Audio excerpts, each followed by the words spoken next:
Hey everyone, welcome. What you see behind me really came out of happenstance. I didn't really mean to make it. And I know that sounds crazy, but I needed some sawhorses for a different project. I reached out to a friend of mine, he sent me a file, and then this thing was born. It has some pretty interesting features as well. Let's dive into it. Aside from being cool, it's also locking, so you can take it wherever you want. Pretty badass sawhorses on their own. So yeah, here's a closer look. And let me tell you, I could have made sawhorses out of 2x4s. Yeah, like most people do. I just didn't have any lying around. I had plywood, but I didn't want to take the time to make the file. I knew I'd seen this design somewhere and it triggered a memory that, yeah, Jimmy makes them. So I asked for the file, he graciously sent it over, and I will be flat packing some of these out to him.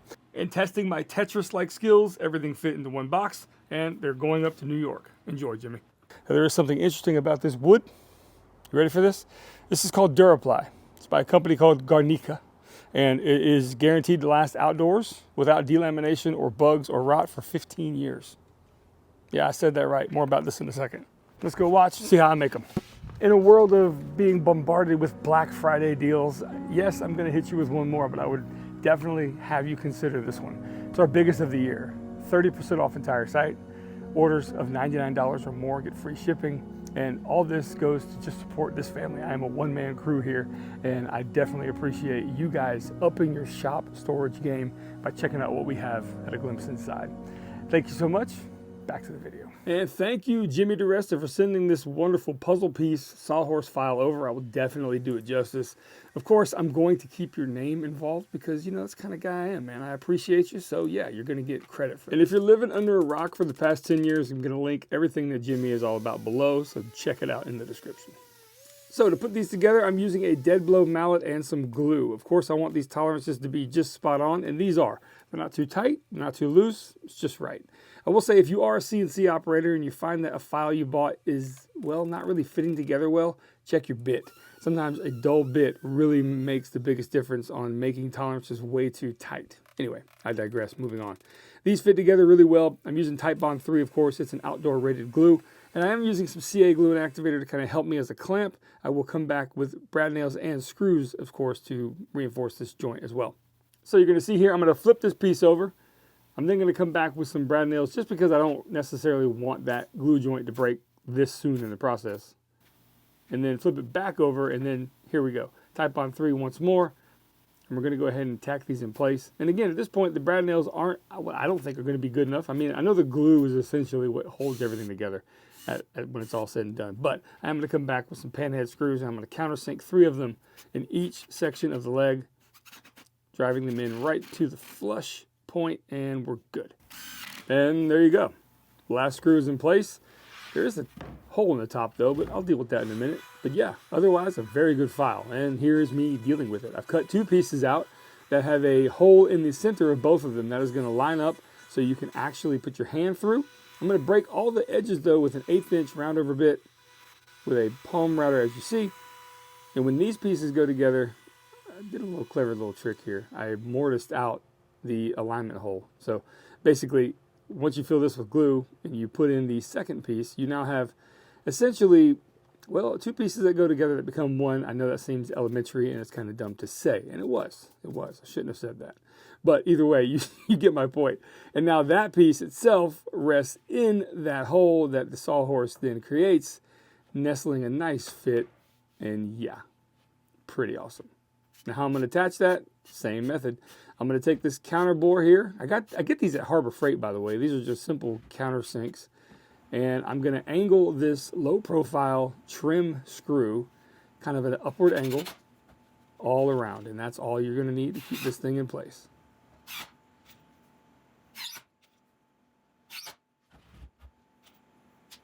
And that is the installation of the tops complete. You might be wondering, those seem to protrude out just a little bit further than stackable sawhorses, and well, let's go ahead and give that a go here.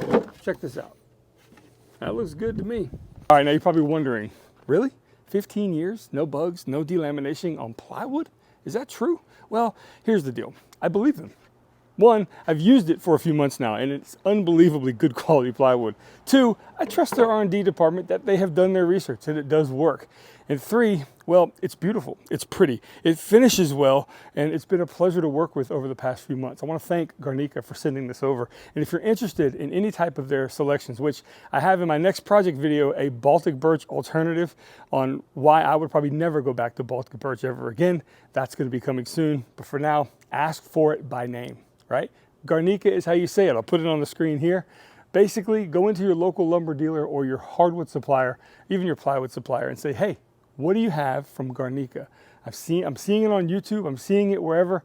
Especially this Duraply stuff. It can last outside. You can make a whole outdoor patio set with this stuff and be comfortable in knowing that it does last for those 15 years. Anyway, like I said before, ask for it by name. I want to thank GARNICA for sending over some of this wood for me to try out and use in these projects. And now, back to the project. All right, I'm going to invite you to enjoy a wonderful time lapse of a CNC machine. Well, no, but it's sunlight cascading through the window. Pretty nice.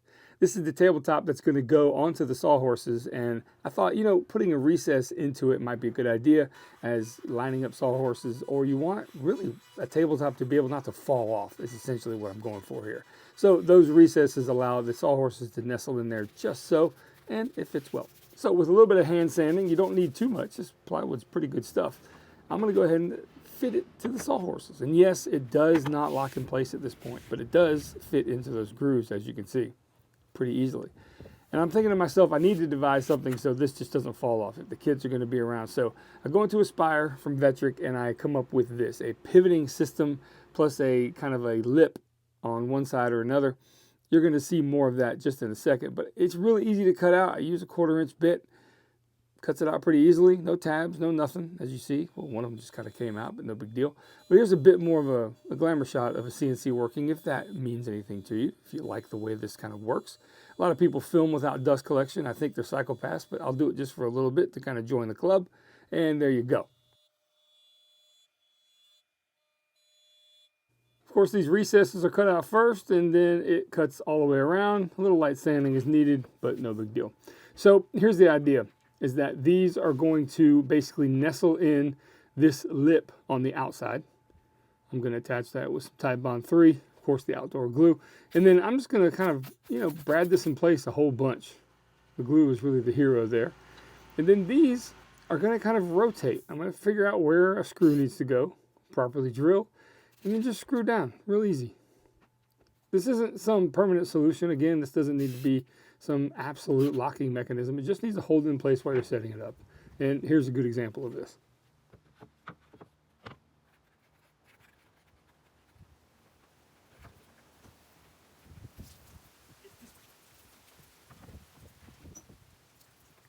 Of course, now it's one unit. You just take it to wherever you need it and make sure you display it off camera for a bit, realize, and then put it back on. All right, let's talk about something that you might be thinking already. These are sawhorse legs. Let's simulate that. There's an angle here, and this is the ground. When this drags on the ground as you move these things around, I don't care if it says 15 years or not. This isn't going to last no matter what it is.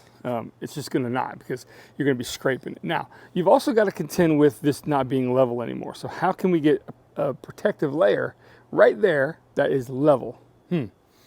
Watch. Okay, for a little prep, we got the sawhorse turned upside down. I'm going to take a step bit. I'm going to drill some holes into the legs. Then I'm going to use some tape. Well, this is stucco tape. Happen to have this stuff around. You can use Tyvek as well, or even foil tape. Just something so, yes, you guessed it, resin doesn't get through. We're going to use those holes to our advantage because we're going to come over here and we're going to put some 2-to-1 high-performance resin from Total Boat, of course, and whatever mixing cup you got on hand. Yep. And then we're going to add a little bit of color. Now, I thought I was going to add enough brown and green to kind of turn up the color of the wood, but it happened to be a little bit darker, but that's okay. Not that big a deal. What we're going to do is we're going to pour that resin in. It's going to soak into those holes and all the fibers. And guess what? Liquid self-levels itself out. So basically, you're going to have a level surface now for these sawhorses to sit. It's going to be good. And this is what you're left with when you take off the tape. You can see it still needs a little bit more refinement. We're going to take some 100 grit sandpaper, I believe, and just kind of sand all 4 sides of it down. And then the top as well, or in this case, the bottom. You want to come back as well with some hand sanding too, get it all nice and beveled on each of the edges, and then you're good to go. I always like to put a little mineral spirits just to kind of see what things are going to look like. Yeah, looks pretty good. And I repeated this on all 8 legs as well. Oh yeah, and don't forget those 2 holes we drilled that give the resin a little bit more tooth to hang on to. Now to apply some finish. This is Halcyon Clear by Total Boat. I love this stuff. It's a marine grade varnish, but it's water-based. You can paint it, you can brush it, you can spray it. I like to brush when projects are small like this, and it goes on really nice. You can do 1 coat every hour, pretty much all day, and then your last coat, you want to sand to about 320 and then do your final coat. And that's the process I followed. But I will say an interesting technique that I came up with was not just to pour it in a bucket and do it by hand like this, but you're going to see me take this and we're going to go ahead and fill up a squeeze bottle. Yep, you guessed it. We're going to put some of this in a squeeze bottle, and I figured, why not bring out the inner kid in you and decorate the biggest toaster strudel you have ever seen? I mean, all jokes aside, this is just an easy way to apply the finish very quickly and very evenly over the entire surface, and I definitely recommend it. It worked very well. And if you have a CNC, which more people do now than ever, and you like this project, let me introduce you to this collaboration. So guess what? If you want to do this for yourself and make these incredibly handy sawhorses out of plywood, the file is available on my website. Yes, it is a collaboration with Jimmy and myself, and all the proceeds that this makes, we split.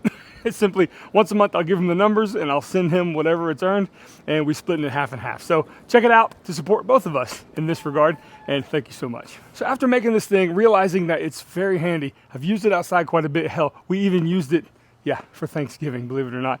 I thought it would be nice to make a 1 sawhorse table to kind of carry around the shop with me in case I needed just to put something off. Let me show you what I did. Whoa, shenanigans with kids, always a blast. Now, I've etched out a cavity that basically has my logo in it. I'm putting some high performance resin in, and this girl wants to be in these videos. Now, check out this laugh. Maybe I should make it a ringtone.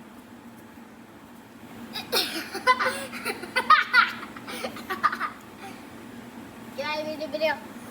You want to be in the video? Yeah. You said you wanted to be in the video. Just my hand. Say hi. Just my hand. Excuse me. I got just my hand. So those of you who've been with me for a long time know that these kids used to making these videos a lot, and ever since the transition when I started doing this full time and they go to school, I work when they're at school. So I'm trying to make a conscious effort to make sure I'm doing a bit more while they're home. That way those moments happen a lot more often. I appreciate all the kind words over the past and over the years about these children being in here, and thank you guys so much. So the process is the same. It's just a larger top, and basically it's going to nestle itself into that little cavity there. And then I drive some flush screws or some trim screws up into it, just like I did the previous table. Here's a nice shot of it. Pretty cool little side table to have, and I can take it wherever I want. That thing's super handy in the shop. I've been using it for the past few days. But back to the other table, I did set it up outside to take some glamour shots for me to do an activity on it. Somebody beat me to it. Just watch. So I briefly set it up outside, didn't tell anyone I was doing something with it, and my daughter found it, decided to go ahead and watch a few episodes of Bluey on it, and then proceeded to make her own videos. Yes, it does, sir. Okay, you're supposed to be recording. Oh, okay, yeah, sorry. Hey, I'm not recording when I was recording. That's cool. Stop. I mean, how cool is that? She's taking her characters, she's filming her own videos. That was the highlight. I mean, the fact that it was on a prop that I was just going to film me sitting at, hey, she stole the show, and I figured I don't need to do an outro that way. So anyway, guys, I want to thank you guys so much for being here. I want to thank Jimmy for sending that file over and allowing me to make such an impromptu project. And again, Black Friday is going on right now all over the place. There's a ton of YouTubers out there who have a ton of stuff out there. And I want to ask, if you've ever purchased something from me and you liked it, consider buying it again for someone as a gift this holiday season, or even for yourself. Right now, down below, all the details are in the pinned comment about our biggest sale of the year. And thanks again to GARNICA for sending some of this unbelievable Duraply over. It's really cool. And I'm gonna ask that you guys ask for it at your local lumber dealer. Just ask for it by name, GARNICA. Thanks guys, I'll see you on the flip. Take care.